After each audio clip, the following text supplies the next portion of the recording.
পড়ছে ক্ষেতের ফসল।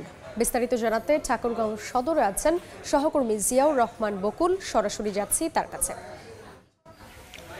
দেখুন, টানা কয়েকদিন ধরে যে তীব্র যে তাপদাহ, সেই তাপদাহে কিন্তু কৃষকের সবচেয়ে বেশি ক্ষতিগ্রস্ত এটি কিন্তু আমরা লক্ষ্য করছি।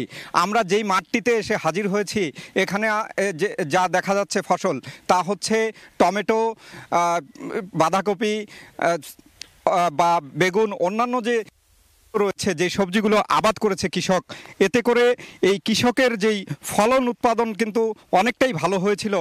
তারপরেও এখন এই তীব্র যেই গরম, সেই গরমের কারণে ফলগুলো কিন্তু ঝরে পড়ছে এবং পানি দিয়েও সেই ফসল রক্ষা করা যাচ্ছে না বলে এখানকার যারা কৃষক রয়েছে তারা আমাদেরকে জানিয়েছে।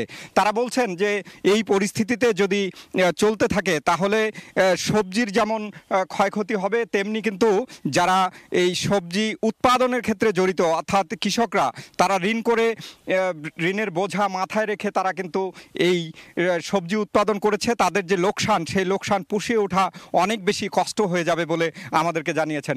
আমরা কথা বলেছিলাম যে ঠাকুরগাঁও জেলার যে কৃষি সম্প্রসারণ অধিদপ্তর রয়েছে, যে কর্মকর্তা, তার সাথে উপপরিচালকের সাথে তিনি যে বিষয়টি জানিয়েছেন, তিনি বলছেন যে নানাভাবে পরামর্শ কৃষককে দিয়ে যাচ্ছে ফসল রক্ষার ক্ষেত্রে। তবে মাঠ পর্যায়ে এসে আমরা দেখছি যে ভিন্ন চিত্র। সত্যিকার অর্থে তীব্র তাপদাহের কারণে ফসল রক্ষা অনেকটাই দুষ্কর হয়ে পড়েছে কৃষকের। কারণ কৃষকরা বলছেন যে এই গরমে যদি হঠাৎ করে সেচ দেওয়া যায় তাহলে সেচের ক্ষেত্রে আরও বেশি ফসল মরে যাচ্ছে বলে আমাদেরকে জানাচ্ছেন। এবং সেই সাথে সার, কীটনাশক, যেই কীটনাশকগুলো রয়েছে সেগুলো কিন্তু প্রয়োগ করছেন, তারপরেও কিন্তু ফসল রক্ষা করে যাচ্ছে না বলে আমাদেরকে কৃষকরা জানিয়েছেন। তো এই ছিল ঠাকুরগাঁও থেকে সবশেষ। সরাসরি ছিলাম ঠাকুরগাঁওয়ে।